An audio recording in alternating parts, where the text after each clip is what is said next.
Whoa, buddy. Put that thing back in its holster. We haven't gone anywhere. I don't understand. Check out the MichaelDukesShow.com for information on how to get access to the podcast.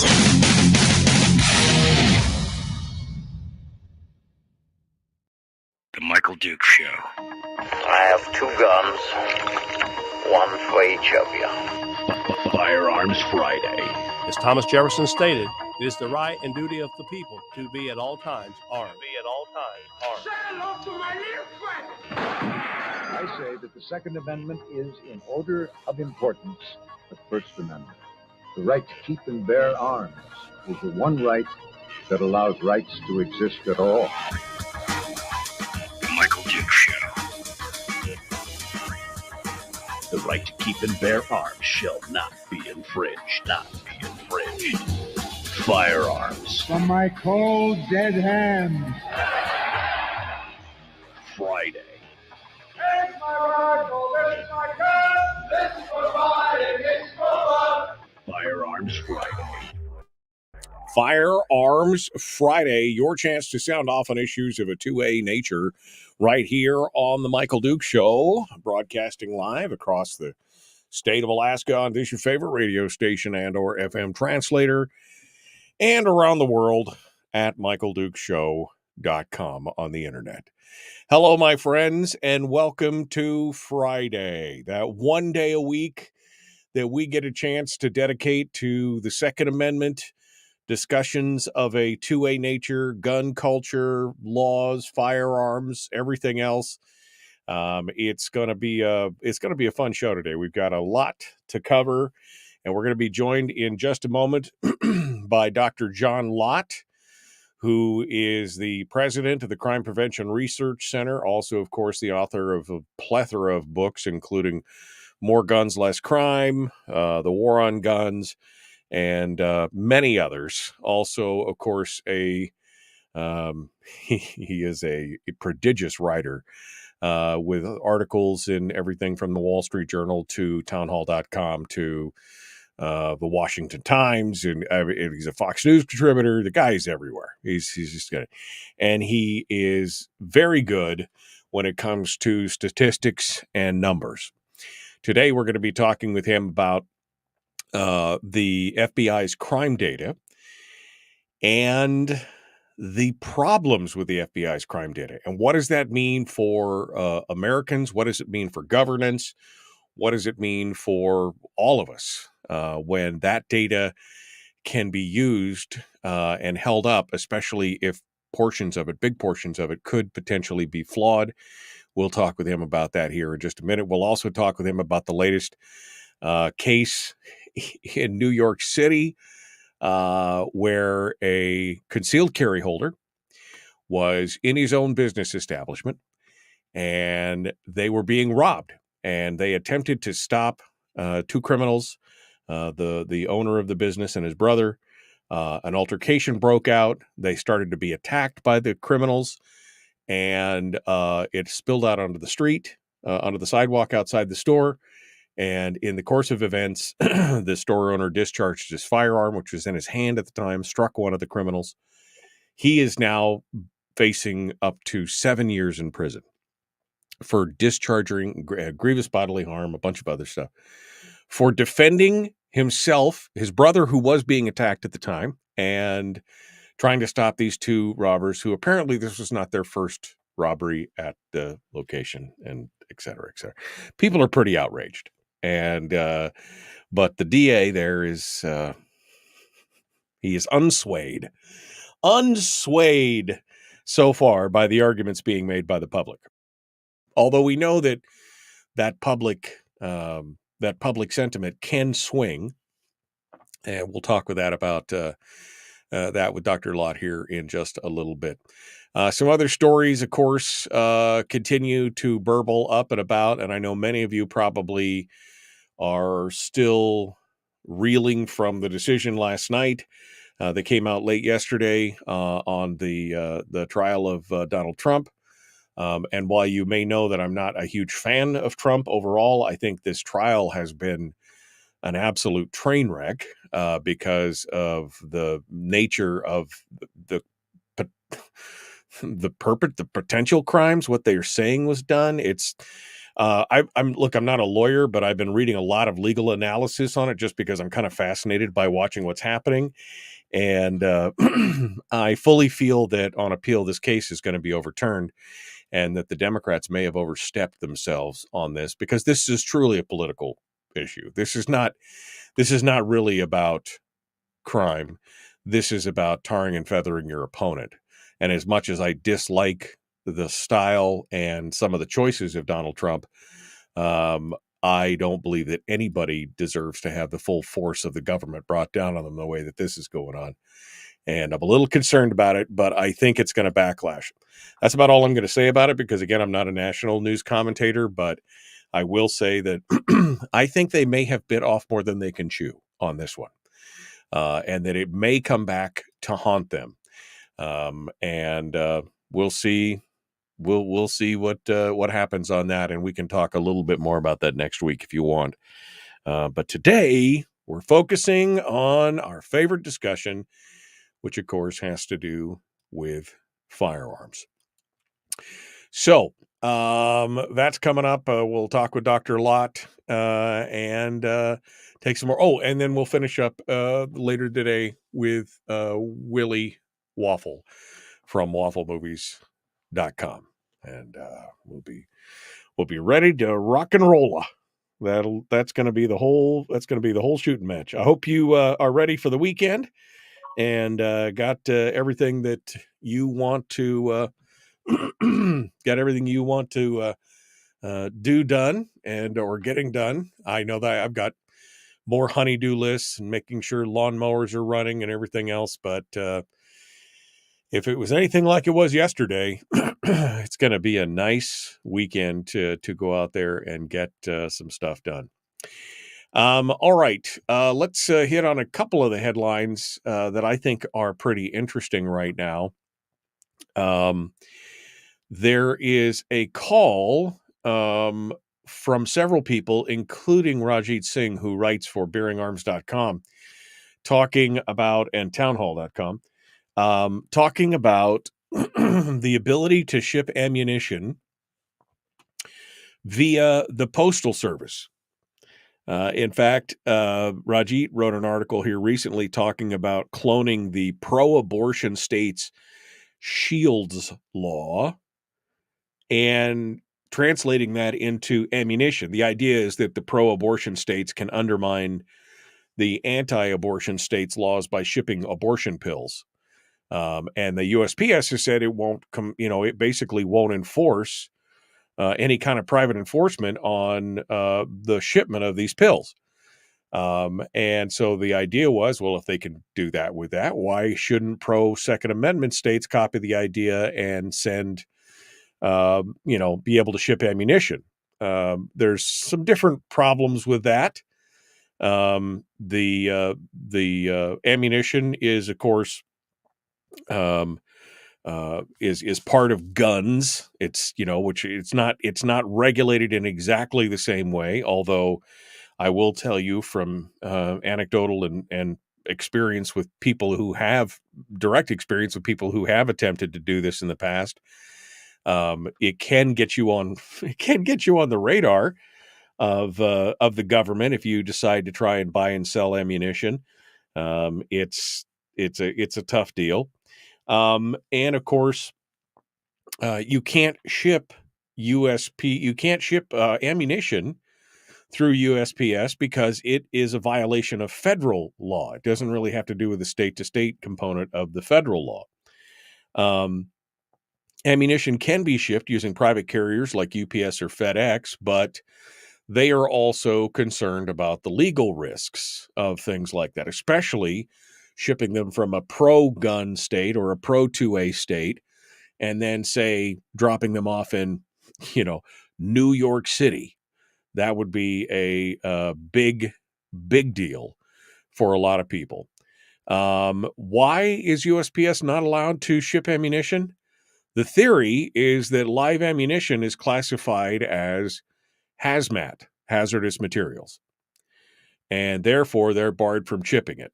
They classify it as basically as an explosive. It says ammunition. This is from the USPS in their publications on shipment manifests and things like that. It says ammunition is classified as a division 1.1, 1.2, 1.3, or 1.4 explosive, depending on the degree of hazard. Ammunition that's regulated as a Class 1 explosive and designed to be fired from a pistol, rifle, shotgun, or revolver, as well as associated primers and blank cartridges and propellants for powder, are prohibited from mailing. Private carriers, again, like UPS and FedEx, are obviously able to handle the ammunition. What's the difference here? It's the problem is the Postal Service just decided they didn't want to handle it. It's not a technical restriction. It's not like they can't handle it. It really is a political one. And it goes all the way back, quite honestly, to the 1968 Gun Control Act. The GCA, for those of you who were alive back in that period or who have studied that period, you'll remember before the 1968 GCA, you could pick up a copy of, Sporting Life or Boys Life magazine and page to the back, and you could order and have a gun delivered to your door via the Postal Service. It was just the kind of the way it was. And that's obviously one of the first bans that they wanted to bring into effect with the 1968 Gun Control Act. They wanted to ban the ability to basically for Americans to arm themselves in any way that's not regulated by the federal government. And in that terms, that's another reason why, for example, ammunition is another area of that, because they realize that ammunition, that without that ammunition, your firearm is nothing but a glorified club. That they understand that. So again, the ban on shipping ammunition through the post office is just basically a political restriction. It's not a true technical problem, and other companies are handling it right, well. In fact, there's a new company here in Alaska, and I met the owners here recently and had a long conversation with them, and they are some great people here in the state of Alaska, where they are shipping ammunition inside the state. They're not shipping it out. They're shipping it intra-state. And that is, or is that interstate? It's intrastate, right? Intra, yeah. 907ammo.com is a local company. They have a warehouse in Anchorage. They basically ship ammunition to anybody who's on the road system in the state, and you have it in 2 days, and they're very reasonable prices. And they have a lot of major calibers up there, and they had just decided it was one of those find a need, fill a need things. They're like, we're tired of trying to find ammo, and sometimes the box stores are getting you at big rates, and there's never enough and everything else. And so they started their own thing, and they are using UPS ground or FedEx ground to get these items to you in state in a very short period of time, as long as you're on the road system. You can't fly it, right? You can't put it in an airplane to take it. So it's got to be the ground. It's fascinating. It was a great discussion. And I think we're going to have them on the program just to talk about it, because it's an interesting conundrum. I love seeing somebody who goes from concept to execution, kind of like the genesis of how did you get started and what made you do this kind of thing. And it's a fascinating discussion. So we will talk with them here probably in the near future, 907ammo.com. But go over there right now and take a look at it. If you're on the road system, you can order stuff from it's a family run. There's just 2 of them. And I think they got 1 helper in the warehouse, and they are, shipping it right to you. You place the order, they ship it to you. Within a couple days, you get it right at your doorstep. It's a pretty sweet deal. It's a pretty sweet deal for sure. But anyway, I just was laughing at this whole idea that the USPS, can't ship it because it's an explosive, the most shelf-stable explosive you'll see in your lifetime, probably. All right. Anyway, we got to move on here. We're going to be jumping back into this here in just a hot second. Dr. John Lott is our guest. Coming up, the Michael Duke Show continues. Common sense, liberty-based, free-thinking radio. Back with more here in just a moment. Don't go anywhere.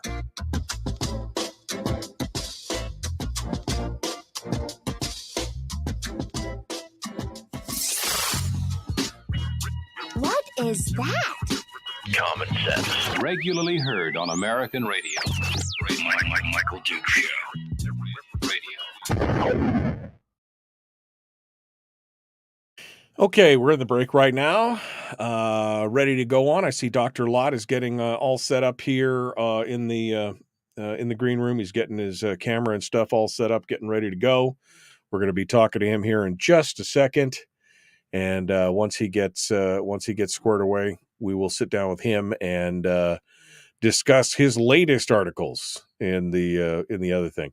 What about the NRA's victory in the Supreme Court? Yep, we could talk about that as well. That's another big plus going on over there. Exempted quantities, says Brian. The laws and regulations are so complex that the agents would rather turn away a shipment than learn to comply. That's true. They make it so convoluted and they make it so difficult to actually comply, and they make the penalties so severe that at that point they just it's basically are like people are like, okay, I just won't do it. We just won't do it. That's exactly what it is. Which is intimidation, essentially. It's bullying and intimidation on that regard. What else have we got over here? See what else you guys have been talking about. You guys have been awful quiet. They're awful quiet. Terry says, when the Dems go full bore stupid and piss people off, they donate millions to Trump and crash the website. Did his website crash last night? I would not be surprised if that was the case, for sure. I would not be surprised at all. We'll see what goes on there. This was the article here. I got more information on bringing that up. I see him right now. Dr. John Lott is over in the green room, so let's go over there right now and check in with him to see how he's doing, get things squared away, and we will get started. Good morning, Dr. Lott. How are you, my friend? Okay, Michael. How about yourself? Not too bad. Looks like you guys are having a beautiful day down there in your home state. Looking kind of nice out there. That's a hell of a view. Yeah, thanks. Yeah, no, this is Missoula, Montana. Missoula, Montana. Well, it's lovely, and I'm glad to have you on board this morning to discuss things. You've been a busy guy. I've seen a lot of your articles have been popping up, and your name has been being used amongst a lot of the gun circles and talking about different things. So we're going to dive into this whole issue with the FBI crime data. And we were just talking about the bodega shooting in New York here a few minutes ago. I know you covered that as well. So we can cover both of those things. And anything else that you'd like to talk about, we'd be happy to entertain with you as well this morning. Sure. Those topics will take up some time anyway. So yeah, no, absolutely. You're always a wealth of knowledge. So we're looking forward to seeing what you have to say on that. All right, so I'll throw you back into the green room for just a second. I'll finish up some housekeeping, and then we're going to rejoin the radio in about just over a minute. So if you'll hold the line, I'll be right back to you. All right. Dr. John Lott, our guest here on the program for this morning. All right, ready to go. Any other questions or comments in the chat room? Love to hear from you. Love to for you guys to sound off. You guys are so quiet this morning. And we're going to get into this. Good morning to everybody who said good morning so far. Remember the value jet and the oxygen bottles fiasco? Well, sure. I mean, accidents do happen. I'm not saying that they don't. I'm just saying that at some point we have to, we should reevaluate. If FedEx and UPS can do it properly and ship that stuff, then maybe we should be encouraging the United States Postal Service to be doing certain things as well. because, or are you just admitting that the government just can't do the same things that they're regulating everybody else to do, which would not be surprising either. But anyway, I think it's an interesting discussion. You can go over to see Rajit Singh's article over on townhall.com, etc. All right, we're going to jump back into this. Here we go. The Michael Duke Show, common sense, liberty-based, free-thinking radio. Dr. John Lott is our guest. Let's do this thing. Here we go.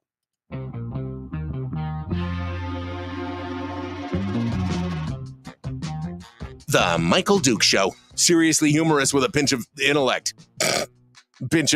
Sorry. That is humorous. Here's Michael Dukes.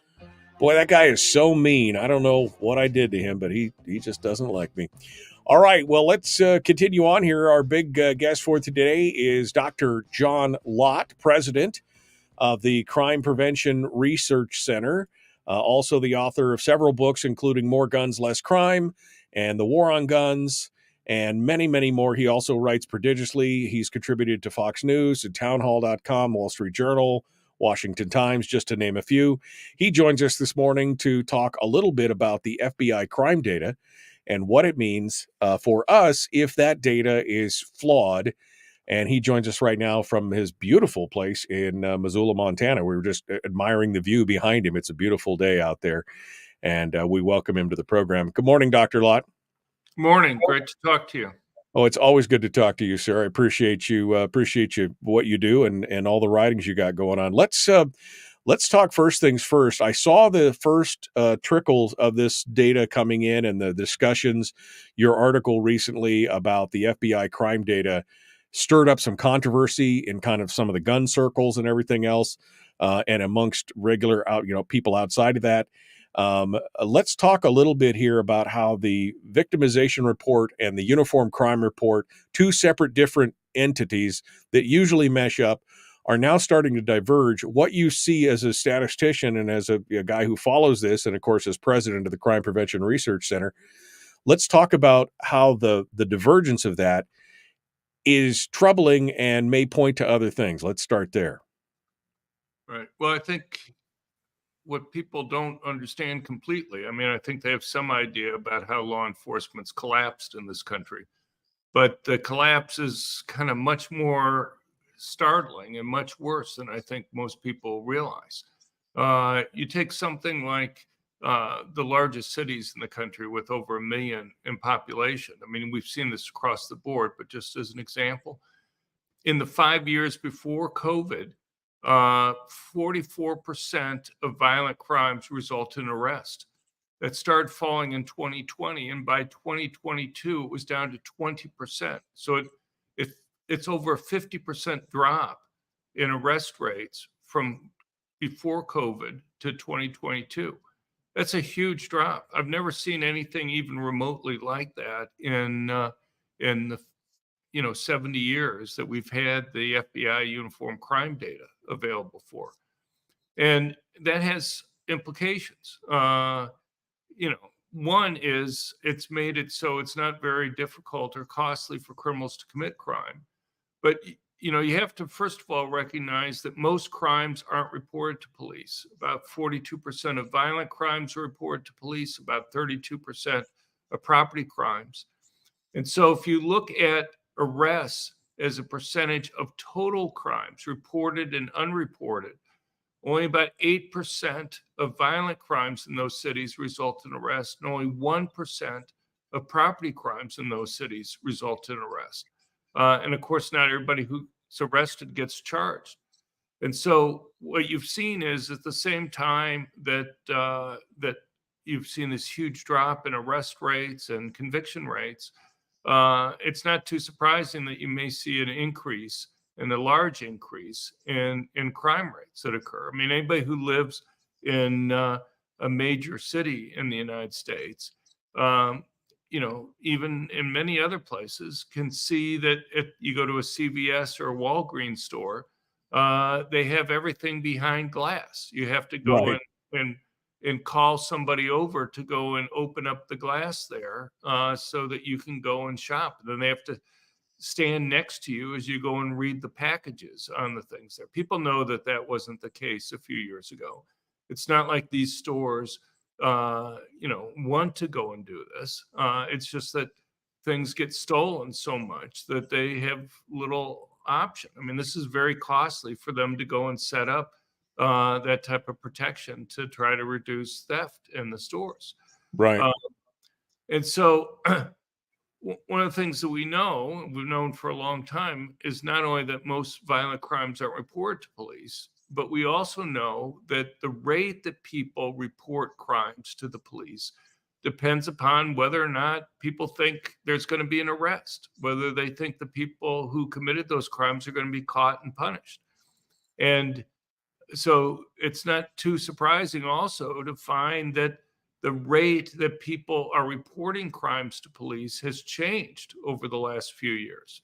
And so we have two different measures of crime. We have the FBI data on reported crimes, which you mentioned. And then we also have something called the National Crime Victimization Survey data, which you also mentioned, that surveys about 240,000 people each year. And they've been doing that for 50 years.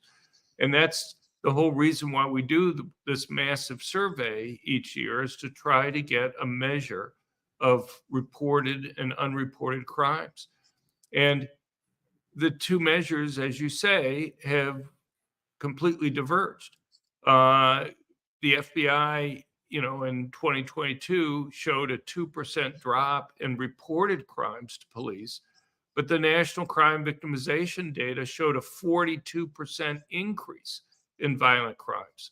That's a huge difference. It's huge. It's huge. It's not anything that we've ever seen before. But, it's even more troubling than that. While it's at least understandable readily why total crimes may differ from reported crimes, the other thing that's very concerning is that the National Crime Victimization Survey measure of reported crimes is going in the opposite direction of the FBI measure of reported crimes. In 2022, while FBI reported crimes fell by 2%, you had about a 29% increase in the National Crime Victimization Survey measure of reported crimes. And that raises questions why that's occurred. And unfortunately, I think there are pretty simple explanations for that too. Because of the reduction in the number of police in many areas of the country, what you see happening is that you call up the police on 911, and the dispatcher asks you if you have an emergency, which is basically means, is a criminal right there threatening you? And if the crime's already occurred, the dispatcher will say, okay, well, you can come down to the police station and report the crime. That's more difficult to report crimes than it used to be. Before they send out a police car and you could go and talk to the police. Now they're making people have to go down to the police station. And there are going to be some people who would have reported crimes previously who aren't going to do so. And Right. the thing is, I believe that some people think that simply calling up 911 is reporting crimes to the police. But the only way it's officially reported is if there's actually a police report filled out by the police. And so unless you go down to the police station now, you may think that you've reported crimes to the police, but it's not officially recorded there. Right. And there are other issues that are going on too. But it's, again, this is something, measure of total crime and the measure of the National Crime Victimization Survey measure of reported crime used to move up and down with the FBI measure of reported crime. But that's not the case now. And let me just say that I see two major problems with this divergence, and I think you touch on them a little bit, and I just want to clarify from my viewpoint. I see two bad things happening with this. One, as you said, it's becoming easier for criminals to commit crimes because They're not being reported as much. They're not being investigated as much. And of course, we didn't even touch on the fact that a lot of the major metropolitan areas or blue areas have got a softer on crime approach, so they're not even being prosecuted. So it's easier for criminals to commit crime. But more insidiously, it's the fact that people are starting to believe in the institution of law enforcement less. They're starting to say, well, their cops don't care, or it's not going to matter. Why should I report it? They're not going to, I think it's dangerous from both of those perspectives. Am I wrong, or am I hitting on something here? No, I think what you're bringing up is important. Look, I'm not sure I would go and phrase it quite that the police don't care. I mean, I think the police have become demoralized in large parts of the country. And that's because when they've arrested people, they're immediately released and not charged in many jurisdictions. Right. And I meant from the perspective of the victim saying, "Oh, the police just don't." They're throwing. I agree. Right. I understand. And there are other things that are going on here too. So in many areas where you have these George Soros prosecutors, take something like a guy who's been in the news a lot recently, Alvin Bragg, in the district attorney for Manhattan in New York City. He's reduced 60% of felony charges. The vast majority of them he's reduced to misdemeanors. And one example of that is aggravated assaults. An aggravated assault is typically assault that involves a weapon of some type.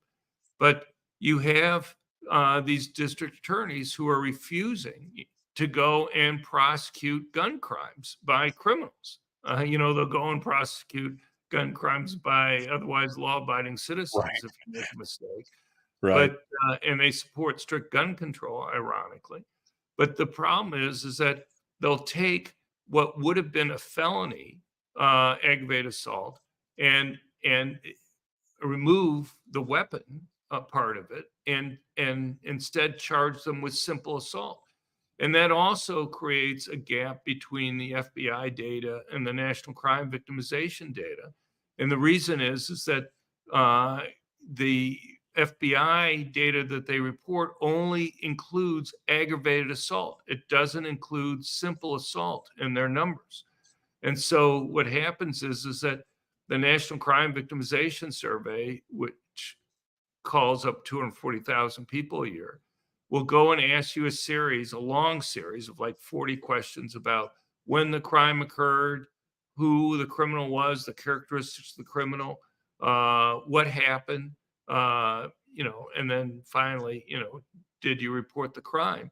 And so they'll go through and they'll tell the surveyor, yeah, I was assaulted. Yes, the person had a weapon. And the surveyor will classify that as an aggravated assault then. Because that's what happened. And but yet the FBI data won't include that as an aggravated assault because the district attorney refused to charge the person with using a weapon in that case. And so that's just another example for why the FBI data on reported crimes could be going in the opposite direction of the National Crime Victimization data on that. Dr. John Lott is our guest. This brings us right up to the break, which is good. When we come back, we're going to talk about other reasons why this data may be diverging and what does it mean from his perspective as he looks at it. What are his concerns about the continuing reporting discrepancies here?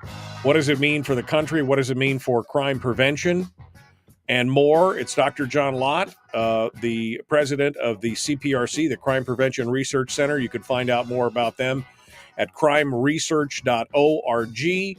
We'll continue with more and Dr. John Lott right after this. The Michael Duke Show. Common sense, liberty-based, free thinking radio.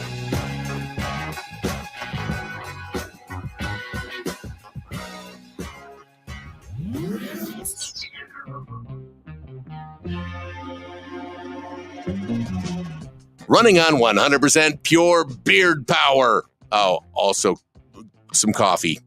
We dip our beard in coffee. Ha, nice beard. The Michael Duke Show.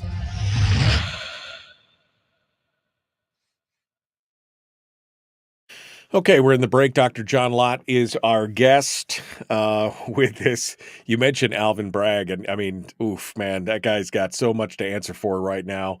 The machinations and the mental gymnastics that are required for some of the things that he's been doing, and of course, he's the mastermind behind the prosecution of Trump right now.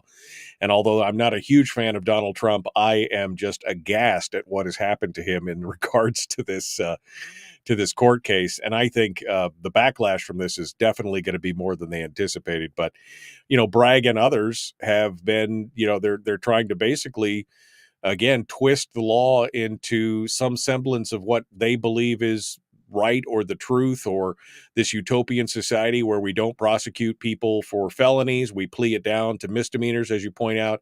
And it's causing chaos across the whole country right now. Yeah, well, it is pretty amazing what's happened with Trump. When I was chief economist for the U.S. Sentencing Commission in Washington, I must have read, I don't know, 1,000 trial transcripts, criminal trial transcripts. Now, admittedly, these were federal cases, but it's shocking to see what's happened in this case. I mean, I've never, in all the cases that I read, I never saw anything remotely similar to the way that this case has been handled. Everything from the instructions to the jury, that's just kind of absolutely bizarre to say that you don't have to, believe beyond a reasonable doubt that the person who you're charging with the crime committed the crime. That you can pick between 3 different offenses, none of them which you have to believe beyond a reasonable doubt, just the preponderance of the evidence. So the difference is, are you like 95% certain that somebody did something, or are you 51% certain that somebody did something?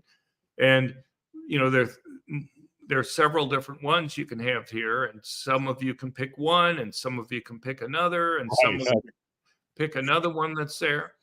And you don't have to say which one. You don't have to say, just as long as they're all unanimous in picking one of them, it's, different, one of the different ones. It doesn't matter. They don't all have to pick the same one. We'll just decide it's pick and choose. Throw a dart and tell me where it lands. Right. I mean, it's just unconscionable what's happened in this case. And there's, the experts that Trump wanted to have testify, not being allowed to testify. It's just crazy stuff. The prosecutor being able to go and claim over and over and over again that campaign finance laws were violated. It's just it's just crazy stuff. And the judge should have been recused.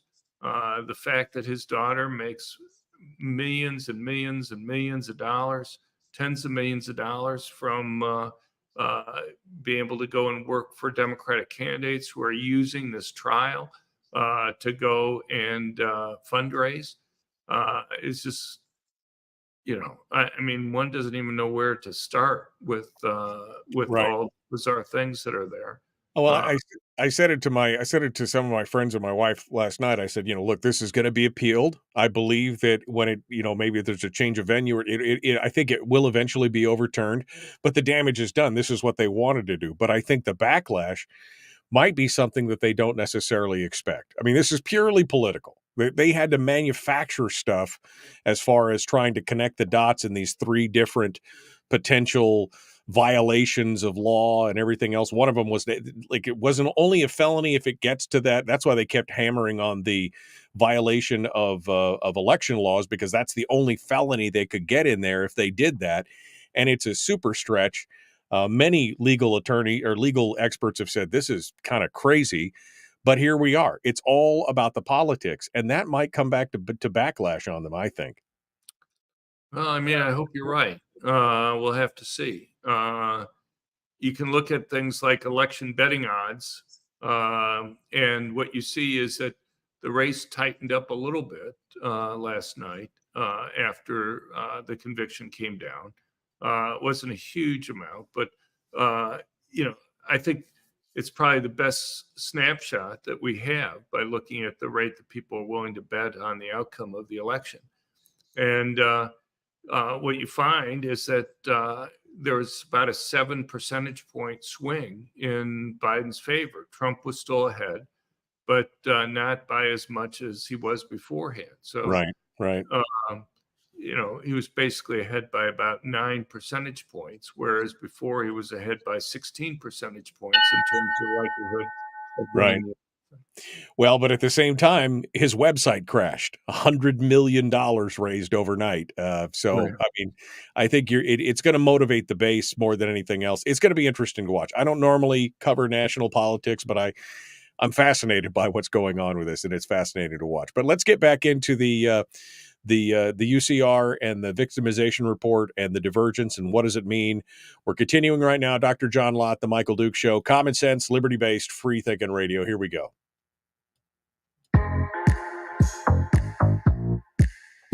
The Michael Duke Show. Not your daddy. Wait, sorry. Not your daddy? Ooh, not your daddy's talk radio. Huh. Whew. I was scared for a second. Thought we were going down. Here's Michael Dukes and the show. Yep. It's not your daddy's talk radio, long form, in-depth stuff, and good conversations with folks like our current guest, Dr. John Lott, President of the Crime Prevention Research Center. You can find him at crimeresearch.org. Of course, he also writes for Town Hall, the Wall Street Journal. He's author of several books, including More Guns, Less Crime. We've just been talking about the Uniform Crime Report, the UCR from the FBI, and the victimization, the National Victimization Report, and how normally they kind of go hand in hand. They rise and fall with each other, and they've been kind of joined at the hip. But recently, we've seen this huge divergence, not just by a few points, but by, exponentially large amounts. And so the bigger question here is, Dr. Lott, you've touched on maybe one or two of the reasons why it's starting to diverge. But what do you see as being the major reasons for the break in this connectivity between the two reports right now? Well, I think it's the ones that we've kind of talked about with regard to the complete collapse of law enforcement in many places in this country. Law enforcement through policing, through district attorneys, through judges. We had defunding the police that occurred in 2020 and 2021. Places like New York City cut its police budget by $1 billion a year. Places like Chicago cut the number of police officers that they had by like 400 positions in just 2020. Those are huge changes that are there. You have district attorneys, as we've been talking about, who have been refusing to prosecute violent criminals or, completely refusing to prosecute many property crimes. And for a few years there, you had liberal judges releasing, in many urban areas, half or even 2/3 of the inmates, even though, everybody who's in jail there pretty much is between 18 and early 30s. These were not people at risk for COVID. We're not talking about people over 65 or over 70. And we knew that in 2020. And yet these liberal judges were using this as kind of an excuse for mass release of inmates from these local jails. So it's not too surprising that you would have increases in violent crime. Now, I know in the last year or so, many of these same police departments have tried to go back and hire people. But you have massive retirements that have occurred also. You lose somebody that has 10 or 15 or 20 years of experience. Simply going and hiring somebody who's been on the job for 6 months or a year doesn't replace them. And also they've lowered the standards for the people that they've been hiring. But somebody, even if they've been on the job for a year, they're not going to be as effective as a police officer as somebody who was there for 15 years. And there are other changes that have occurred. There have been big paperwork requirements imposed on the police for every time they go and talk to somebody, they have to go and fill out a form. In California, for example, when you go and you pull somebody over for a traffic violation, now police officers have to fill out a very detailed form that asks questions like, what is the sexual orientation of the person that you pulled over? Now, how in the heck could there be a bias there in terms of who you pulled over by knowing that? Right. The officer is not allowed to ask the person what their sexual orientation is. The officer has to guess what it is and put it down on the form. And it's just completely nutsy waste of time type stuff that they have to do. And if they actually give somebody a citation, they have to fill out even more of these forms. So it's crazy stuff. But what it does is it makes it so that police officers are reticent to go and pull over people for traffic stops. There's been a huge drop in the rate that people who are violating traffic rules are pulled over. And my own guess is that people, if they're not worried about being caught by the police, are going to drive more recklessly than they would have driven otherwise. And that means more accidents and more people hurt and more property damage that's there. If they don't have to worry about speeding, if they don't have to worry about running stop signs or whatever, they're going to drive more recklessly. And so, but that's just one example. There, effectively, you've reduced the number of police officers even more than simply the count on the number of police officers because of these paperwork forms. Chicago has had their rules for a while now, but in Chicago, every time a police officer goes and talks to somebody, they have to fill out forms which take about an hour on average. And so, and what has that done? It's made it so that police officers don't want to talk to somebody, because if you go and talk to four people in the morning, that's basically your whole afternoon is taken up filling out paperwork that's there. That's effectively reducing the number of police officers that you have on the street. And so there have been lots of changes that have occurred. Biden, has been a big disappointment on this because he's refused to go and criticize these district attorneys. He's refused to go and criticize at all, even one time, the district attorneys or the judges in this case. He had come out for defunding the police during the 2020 election, though about a year or so afterwards, he began to talk about providing more funds for the police. But, it doesn't, it's only part of it. And as we talked about before, unless the rest of the legal system works, you're going to be demoralizing the police officers. To somebody like Biden, the entire way of talking about crime has been, or at least 98% of it has been gun control. Right. He's been a complete disaster on the gun issue. First of all, 92% of violent crime has nothing to do with guns. And the way you reduce gun crime is the same way you reduce violent crime generally, is you make it risky for criminals to go and commit crimes with higher arrest rates, higher conviction rates, longer prison sentences. But Biden doesn't seem to understand that. The types of gun control that he's had, you look at his zero tolerance policy on guns. In that case, any paperwork mistake, no matter how trivial, no matter how inconsequential, he's used to put firearms dealers out of business. He's right. Middle of last year, when they were just ramping this up, had literally put thousands of gun dealers out of business. I'll give you one example. A guy in northern Texas, 17 and 18 years ago, he had transposed two letters in one word each in two different forms. And the Obama administration had looked at it. Hardly people who were kind of favorable to gun ownership had looked at it and said, this is inconsequential, gave him a small fine, and closed the books. Well, he's made no other typos in any forms for the next 17 years. The Biden administration has gone out there and had to reopen these two cases from 17 and 18 years ago in order to justify taking away his firearms license. So, those are the types of people. Biden wants to talk about rogue gun dealers who are selling guns to criminals out of the back of their stores. That's not what they're talking about. Right.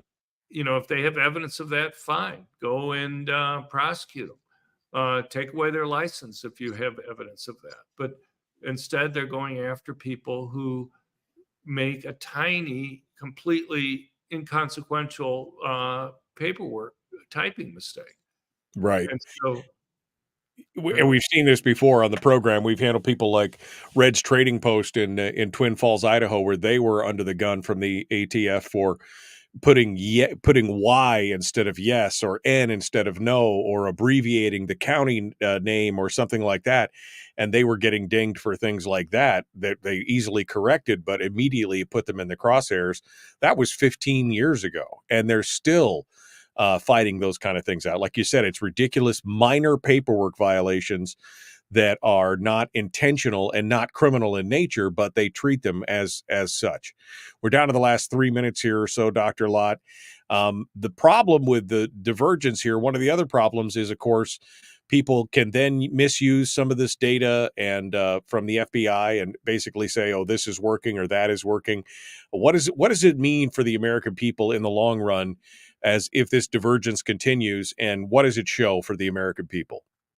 well, I mean, you're right about people using this. The media keeps on having headlines saying violent crime is falling or crime is falling, but people seem to think that mistakenly think crime's going up. And, it's just amazing to me the lengths that the media will go on this. I kind of thought having a piece in the Wall Street Journal, which is the biggest newspaper in the country, would kind of stop some of that. But, you have PolitiFact that just came out with a fact check on this stuff, saying that, well, the national crime victimization data shows the lowest crime, and you go back 50 years, and the crime was still high at that point. And because they want to go and protect Biden, because Biden's been making the claim that violent crime is the lowest in 50 years. And I wrote the people there, and I said, look, you go back from 2021 to 2022, there was a 42% increase in the national crime victimization measure of crime. How can you say the most recent data is the lowest it's been in 50 years when just from 2021 to 2022, there's a 42% increase, or from 2021 to 2020 or 2020 to 2021, there was a 43% increase. Yeah, it's madness. You have to go back just a couple of years to see much lower rates than we have right now, but they refuse to fix it. And when Trump came out and talked about the high rate of violent crime, you had USA Today come out with 2 fact check articles the same day saying that he was wrong about that. Right. No, it's going to be politicized. You can tell that's pretty much the way it is with everything these days. And it is frightening. We didn't get a chance to talk about this shooting in New York City. We got just a couple minutes here. We ran over the top of the hour. We're into the commercial break now, but let's just quickly. This to me is amazing. You have a bodega owner who's a concealed carry permit holder. He and his brother are in the liquor store running it.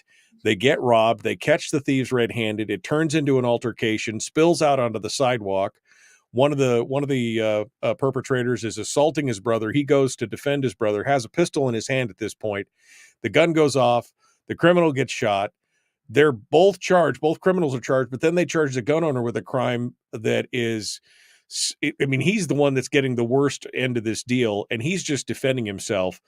And again, the prosecutor here is going to make an example of him. This is just some crazy stuff.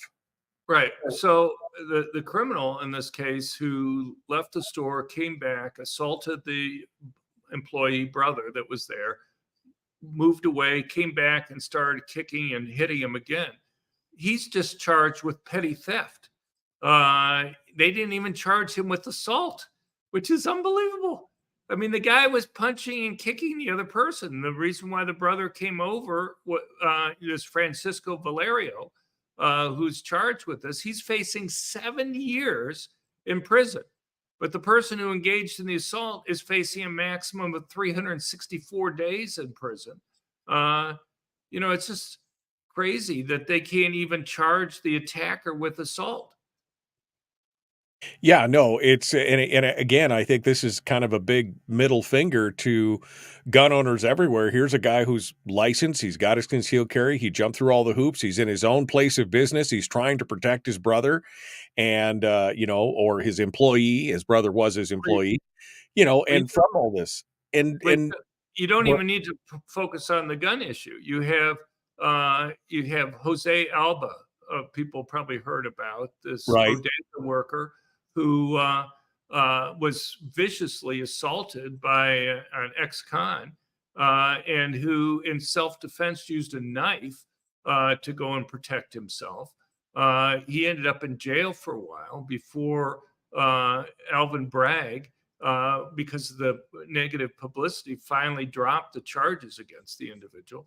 And then you have somebody like Daniel Perry, who didn't even have a weapon of any type, was just simply an ex-Marine who had taught restraining methods to other Marines and had used a chokehold on this individual to restrain him because he was threatening to kill people on the subway. And so in order to stop him from hurting or attacking people there, Daniel Perry had gone forward, along with a couple other people on the train there, subway, and restrained the person. And he died there. But, he's still facing trial. So there you have, people who in self-defense or in the protection of others hadn't even used a gun, were harassed and punished by the criminal justice system. But the people who committed the crimes, who are committing crimes, the criminals, are not being prosecuted. Right. And this is what I said when I said that people are starting to lose confidence in the justice and the law enforcement system. It's not just a fact that they think that the cops don't care. They just don't. They're starting to falter in their faith in the system. That's a dangerous thing. I mean, that leads back to, we talk about the Irish democracy, where you start to have laws and things where people just think they're ridiculous and they stop believing in them and they stop. I mean, the whole thing is based on the faith and confidence of the people. And if the people stop believing in the system, that's when you get chaos. And that's kind of where we're headed right now. Right. Well, and also you have the politicization of law enforcement. You go and look at what's happening to Trump right now. I mean, the Biden administration has its fingerprints all over it. The number 3 guy at the Department of Justice, which is a very prominent position, leaves that position to go and take a line prosecutor job in Alvin Bragg's office there. I mean, that's like an incredible demotion, but he was doing that in order to go and put their best guys in for prosecuting Trump there. Right. You have all the meetings that have occurred between Fannie in Fulton County, Georgia, and the guy, Wade guy that she had that went up to the White House to go and meet with them about the prosecution that they were doing in Georgia there. You have Jack Smith, a prosecutor who has, been raked over the coals by the Supreme Court before because of his abusive attacks on Republicans, like former governor of Virginia. Unanimously, the Supreme Court threw out the case that he had there, McDonald. He's the guy that they put in there, and probably illegally violating the rules for who could be a special prosecutor. It's just amazing. And those things, like the convictions for Trump this week, I think kind of hurt people's views on law enforcement in other ways. Yeah, no, I mean, it erodes the confidence in the nation and in the systems we have, and that's a dangerous precedent to set. Dr. John Lott, thank you, my friend. As always, it's good to talk with you. Thank you for all the work you do, and we look forward to talking to you again soon. Thanks for being part of it today. Well, thanks for being there. People can find more at our website at crimeresearch.org, crimeresearch.org. All right. Thank you, Dr. John Lott, President of the Crime Prevention Research Center. Folks, that takes us up to hour 2. The Michael Duke Show continues with Firearms Friday.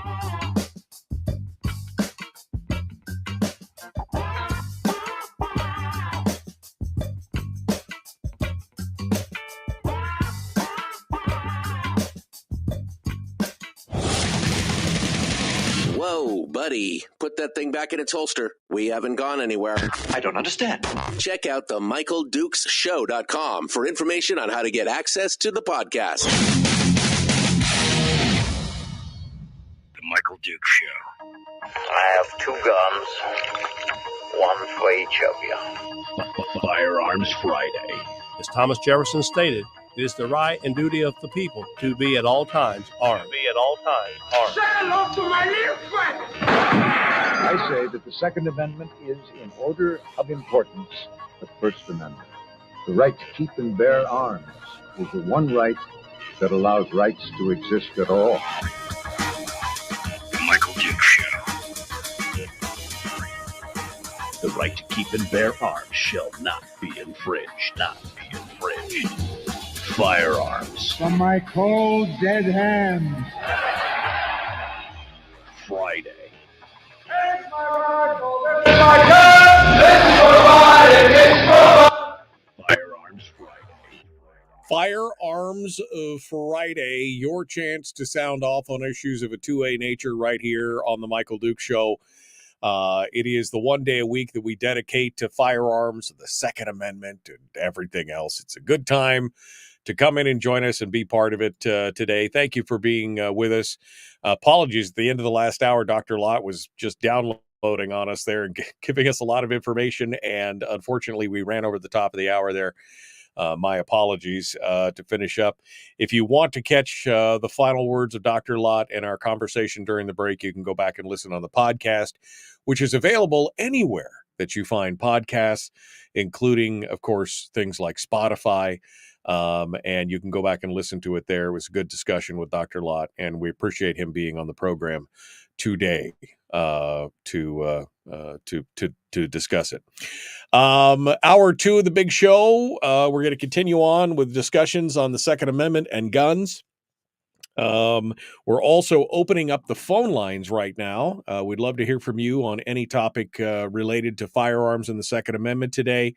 If you'd like to sound off, feel free to give us a call, 319-527-3864, 319-527-3864. And we'd love to hear what you have to say. Just feel free to smile and dial and get us out there, and we'll talk with you today about gun stuff as well. We'll be finishing up the show, as always, this morning with Willie Waffle from wafflemovies.com, who comes in to talk with us about our entertainment review and the streams and the movies. Just kind of a lighter side thing. We just want to lighten it up a little bit here, and so we look forward to that. I look forward to it every Friday, and so we'll see what he has to say this morning, and we'll come out with more of that here in just a little bit.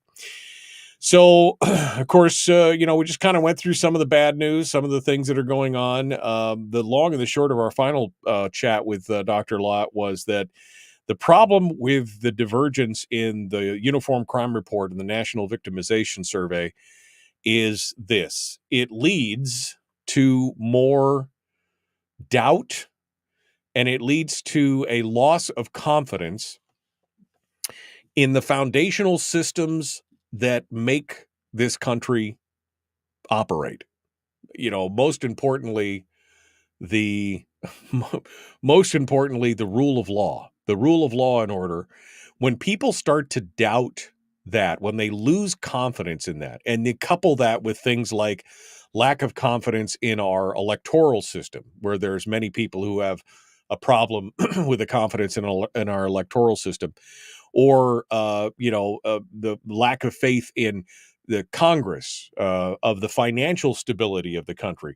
You just start adding these things up, and you start stacking, problems on top of problems, and pretty soon you've got an overall, this is a lack of faith in the systems that make the country run. And that's a dangerous that's a dangerous precedent.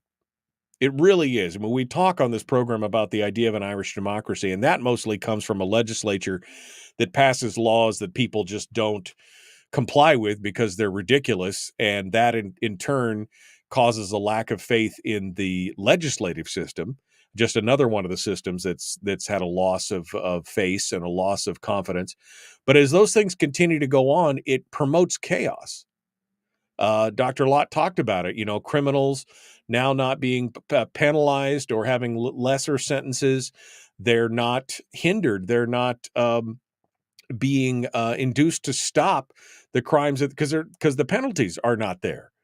And the same thing is happening in all these other areas as well. And if it continues, it's just going to promote more chaos. Criminals feel more emboldened to actually commit crimes. Victims feel less able to protect themselves from crimes. Even if they do protect themselves, they may be failed by the system by then being prosecuted for merely defending themselves. So then crimes go unreported. So then people feel more despair that the system is not fair. It doesn't work for them. It doesn't work for anybody. This is a major problem. And this is how societies collapse, quite honestly. I mean, I don't think that that's too big of an overstatement. If you look back in history and you see these kind of things, these are the ways that societies can collapse when you lose faith in the systems of governance that run your country and that provide, protection for the people from predation and other things. This is a big problem. It's huge. And I hope that we are able to pull back on the stick on this and be able to pull us out of this nosedive, because otherwise there will be more chaos than there is today, which might be hard to believe for some of you, but the potential is there. And that's part of the problem. All right, let's go over to the phones. I see, it looks like Fred's on the line. I got two different ones for him here. Let me see which one is which. Good morning, Fred. Are you with me? And that line died. So let's go over here to the other one, which I believe is Fred. Let's go over here. Good morning, Fred. How are you? I guess you figured out which switch to push. I guess. Yeah, which button was which button. Okay, exactly. How you doing? This is Fred in Rhode Island, one of our favorite callers every Friday, listening to us well over there on the East Coast. What's happening in your neck of the woods, Fred? What's on your mind? Oh, same old. They just recently passed a safe storage bill over here in Rhode Island, where you got to keep the firearm locked up and or face misdemeanor penalties if it's not locked up properly, out of your control, which is really stupid. It's like you say, it's another chip out of the wall is what all it is. It's just one more opportunity for the camel to get his nose under the tent and flip it over. But the reason I'm calling is this whole thing with what's going on in this day and age. It kind of reminds me of back in the day where Mayor Daley in Chicago, if you go that far back, and all the nonsense that was going on there. I mean, King Daley, ran the Chicago like his own little private monarchy, and the whole house of cards came tumbling down. I think, and what's going on today is that plus that on steroids. I mean, they've really gone off the rails with this total control as to what they want to do with this country, and as far as the Bill of Rights and the Constitution and people's the people's liberties and freedoms. They're really going off the rails. And I think it's time to put the foot down. It's time to call these people out each and every time somebody like this Bragg in New York, and this judge, especially this judge, how this guy can sit on the bench and do what he does and maintain a straight face is beyond me. I mean, this guy should be disbarred as far as I'm concerned. Should not even be thrown off the bench, should be thrown out of the country. But that's just my opinion. But they do this with impunity. They think they can do anything they want to do regardless of law, because they think that they're in a separate class, and the beautiful people class, as opposed to the rest of the world. And I think it's time we got to call them out on it each and every time they overstep their bounds. They should be called out. They should be demanded an explanation as to how they think they can get away with it, and they should be held accountable. To the point where they should be either dismissed from office, impeached, or just taken out of power. Just taken out, because they cannot let this continue. You sit there and you turn your back on it and say, I'm going to become part of the silent majority, not get involved. Well, you know what? It's going to boil down to there's going to be no one left to save the country if everybody just ignores what's going on. This is totally unacceptable. And especially that scumbag Soros. They got to get him. He should be able to noose around his neck as far as I'm concerned. Well, he's beyond trial. Look, I mean, I agree with you that things must be said. We have to say something. We have to take a stand on a lot of these things. I mean, I'm not a fan of lynching or lynch mobs of any kind, but I think we need to counteract that kind of stuff. We need to counteract that stuff with our own message, with our own money. And we need to stand up. Like you said, if we start to lose faith in the institutions, the worst thing we can do, as you pointed out, is just throw up our hands and walk away and say, I'm just not going to participate anymore. That's not going to fix anything. That just means that less people are actually participating in the system, and we're contributing to that apathy and to the onset of anarchy. Because that's where we're going. If we lose faith in all the institutions, whether it's electoral, whether it's justice, whether it's the legislative branch, if we continue to see this downhill slide in the confidence in these systems, it will lead to complete and utter anarchy, which maybe that's the point for somebody, because then they can come in and swoop in and exert an inordinate amount of control and suppression on that kind of stuff. But I mean, we've got to take a stand. There's one point, Michael. There's one point, Michael, about total anarchy. Anarchy means loss and lack of a law. And if there's a loss and lack of law, I wouldn't want to be on the left, because there will be no law. There'll be no consequence for revenge. And boy, you talk about hairy carry. They're really going to cut their own throat. They're really going to destroy themselves. If this is what they want to do, this is really, because it will boil down to that. The people are going to be so PO'd, they're going to go after them. And they won't be going after them to yell and scream at them. Well, there's going to be a lot of broken bones and a lot of bloodshed. And I'll tell you, Fred, I am not a fan of, I'm not a fan of the idea of pitchforks and torches in the streets. That does not appeal to me at all. But I mean, what else do you think it's going to turn into? Well, I mean, sit back and let this happen. Yeah, that's the potential. We got a revolution 200 many years ago over this very same thing. Yeah. Here we are. Well, over control. Yeah, no, I would agree. If we fail to learn the lessons of history, we'll be doomed to repeat them. And we are coming to a point now to where I believe people are getting frustrated and have lost faith in the systems that are there right now.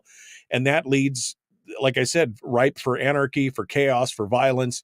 And I don't want to see that. We need to, like you said, we need to step up. We need to call them out. We need to participate. We need to be part of it. And all of those things can help slow this slide into chaos, which we don't need and we don't want. We're the greatest nation in the history of the world for a reason. Those ideals and those principles still work. The fact that we're going away from them is not helping anybody. And you're right. We need to call it out as we see it, and we need to give of our time and our money and our effort to keep things rolling. Final thoughts, Fred, before I let you go. Absolutely. Take care, Mike. Thank you so much, Fred. I appreciate you calling in and joining us this morning. That brings us up to the break, which means we're going to take a quick one. And then when we come back, we will continue more discussions, including the NRA's win in the Supreme Court. What does it mean for us? What does it mean for America? More discussions on Firearms Friday, the Michael Duke Show, Common Sense Radio.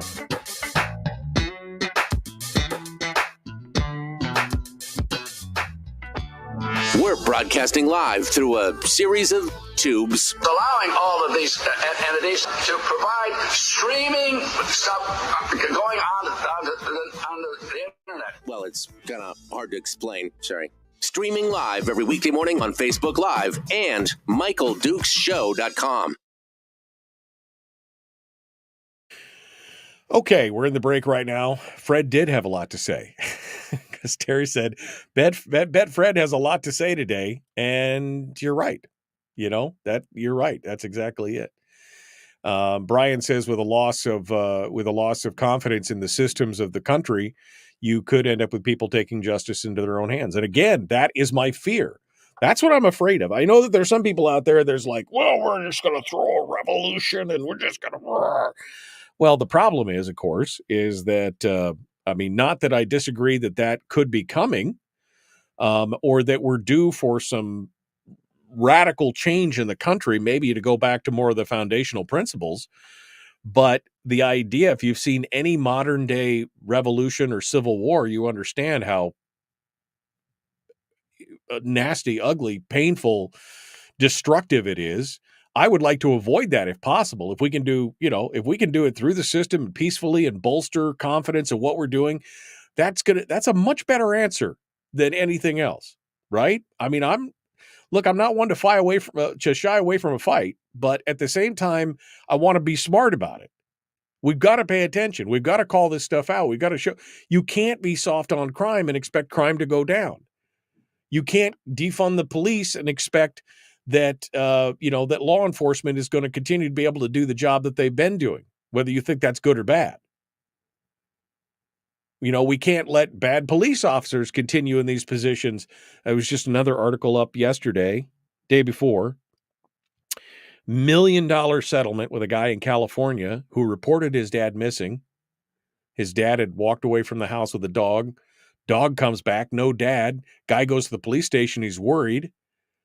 They get a warrant for his house. They go back, they search, they find some kind of blood drops or something. And then they sweat this guy for hours, no sleep, no lawyer, no nothing. Tell him, oh, your dad's dead. We found the body. We know you did it. We're going to kill your dog. I mean, just all this crazy stuff. Turns out it was all a lie. His dad wasn't dead. He was found at the airport flying to go see his sister. This guy almost killed himself, the guy that they interrogated for 17 hours. And so, I mean, there's bad everywhere. We've got to weed it out, and we've got to stick back to the principles that made the country what it was, that made, I mean, not to parse a phrase, that made America great. We need to return to those ideas. It's because otherwise it will be anarchy and chaos. God help me, I would not want to live in any major metropolitan area if that kind of stuff starts to happen. Because when you get down to the breakdown of the rule of law, oof, man, history will tell you that is not a good time. Not a good time. It's horrific. Absolutely horrific. Richard says they already are taking justice into their own hands. Look at all the places where liberals refuse to prosecute scumbags and what the criminals are doing. I mean, it's true. The problem is there reaches a breaking point for average Joe citizen. The law-abiding citizen will be law-abiding for a long time, but right up to a point to where that line gets broken, then it's bad. Then it's bad. It's super bad. Again, if history is any guide, that's not a place that you would want to be. I'm just saying. Teresa says, resurrection of the Wild West, read the vigilantism, etc., seems to be on the horizon. Well, if we don't change our course, that could be. That could be. If we don't prosecute and respect the laws that are on the books, where are we as a nation? Where are we as a state if we don't respect the laws that are on the books in the state? I keep coming back to that whole Irish democracy idea. That's a real problem. It's a real problem. That's for sure. All right, let's get into the story about the NRA and the Supreme Court. Please like and share, like and follow. Firearms Fridays are pretty slow here on the Facebook feed.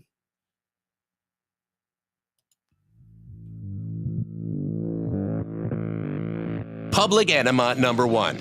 Oh, wait, sorry. Public enemy number one, which makes more sense. On the other hand, he's a little bit of a pain in the Michael Duke Show.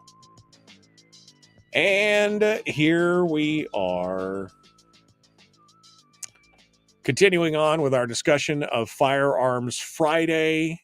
And we are continuing our discussions on guns and gun laws and gun crimes. Coming up next, it's going to be Willie Waffle. from wafflemovies.com. With a little bit of lighter side entertainment, because it's kind of been a little heavy here this morning and today. We've been talking about some big overarching issues. Let's continue on now our discussions about the latest victory in the Supreme Court.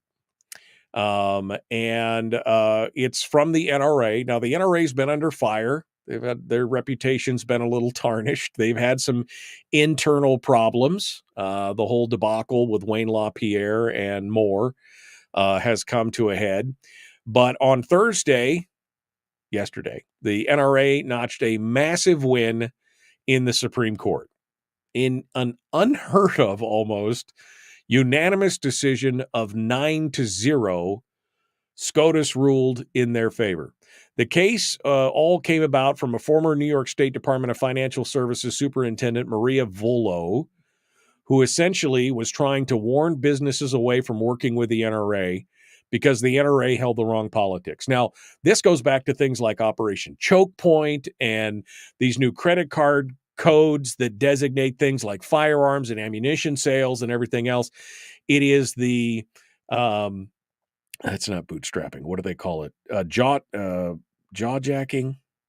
Anyway, basically where the government is using not legal mechanisms, but coercive regulatory mechanisms in the background to try and stop or subdue otherwise legal businesses from operating in the country. And jawboning. It's called jawboning. That's what they say. Where it's not, we're not breaking the law. We're just telling people that if you do business with a gun manufacturer, well, it's a nice bank you have there. It'd be a shame if we audited it and parked auditors in your parking lot in your lobby for the next 5 years, right? So basically threatening and strong-arming them to do certain things. But that, again, it wasn't just off-the-cuff friendly advice to people in a social setting, but something that this lady Vullo sent out on official New York State Department of Financial Services letterhead. So this 9-0 decision, which is, again, pretty amazing that you got all 9 of the justices together, was amazing. And even the NRA quotes Justice Sonia Sotomayor, not a friend of the Second Amendment, I will tell you that.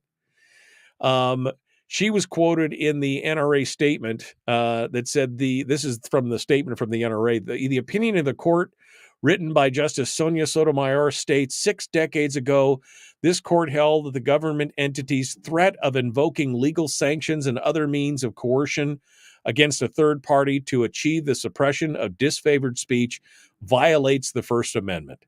Today, the court reaffirms what it said then. Government officials cannot attempt to coerce private parties in order to punish or suppress views that the government disfavors.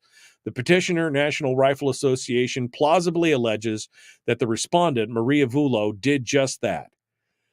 They go on to say in the statement that this is a landmark victory for the NRA and all who care about our First Amendment freedom.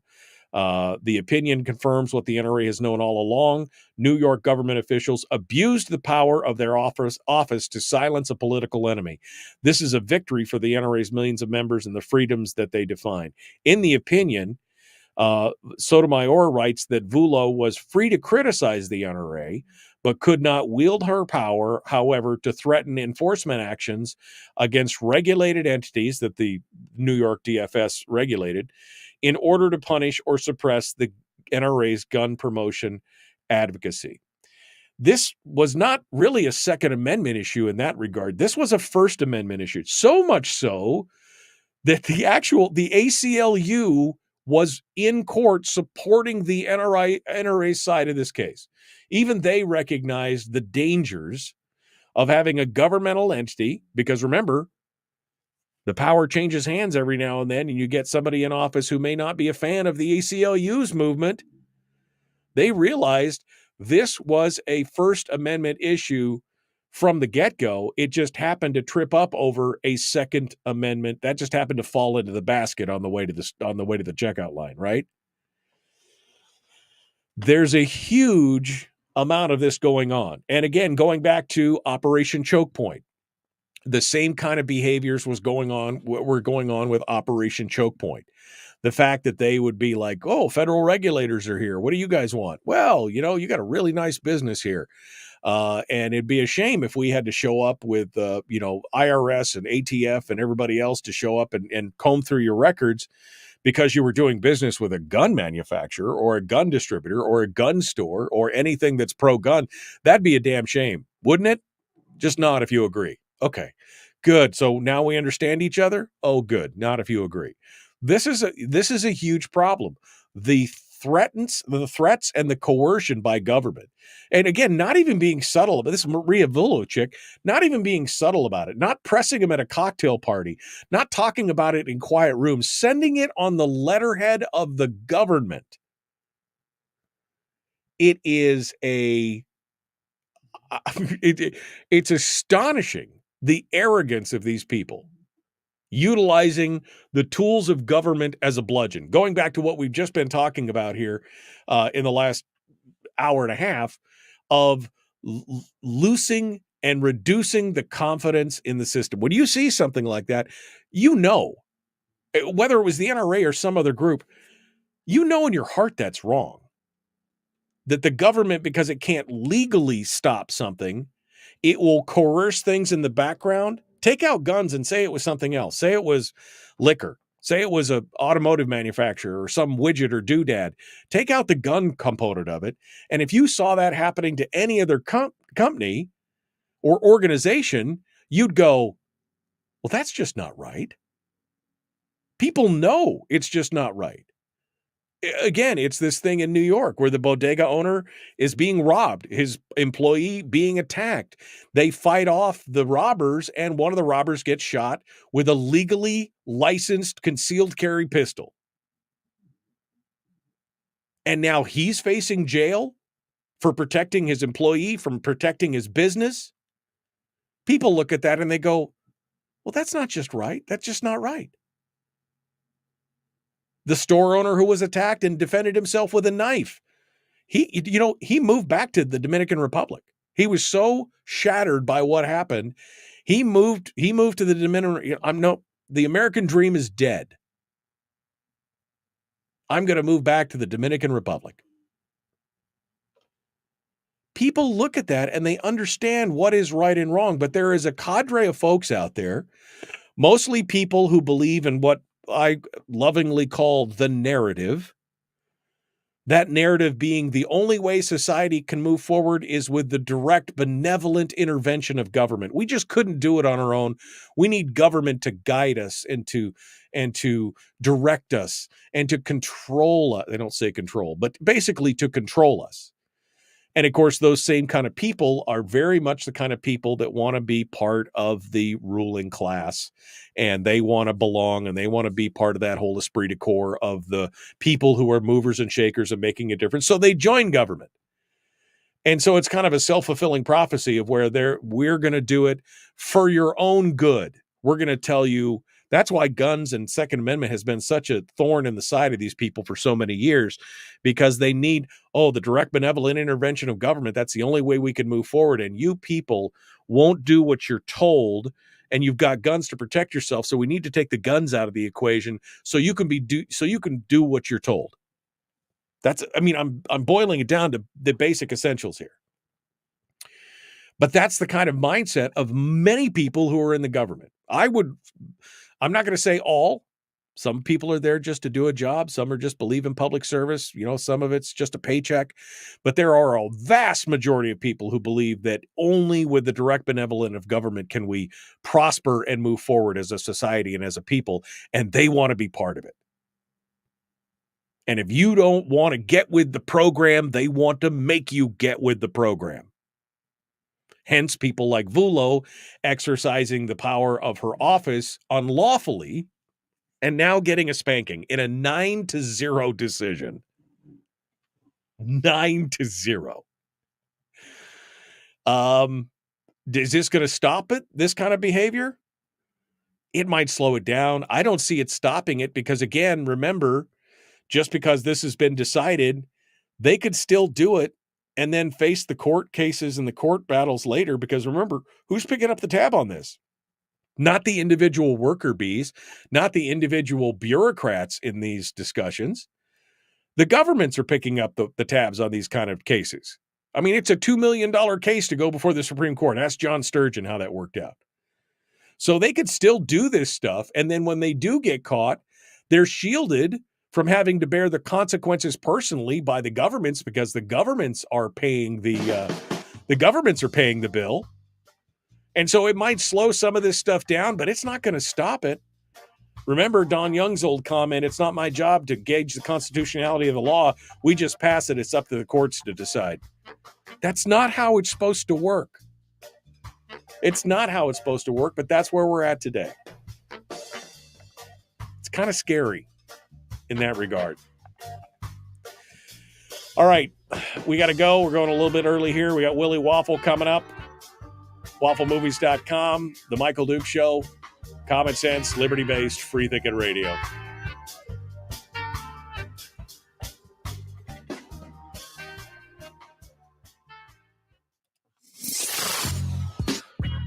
What is that?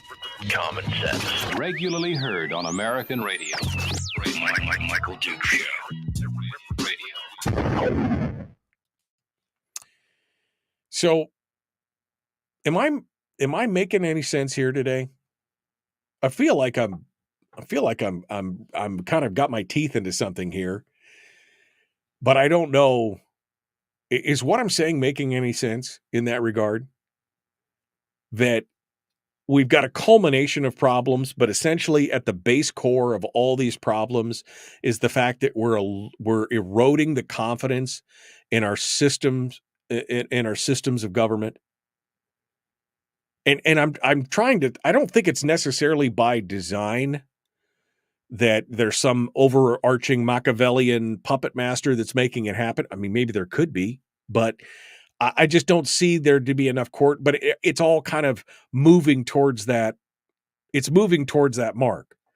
And that everything they're doing is moving us kind of towards that mark more and more. If they can't tell us what to do, if they can't make you do what they want you to do because they know better than you, right?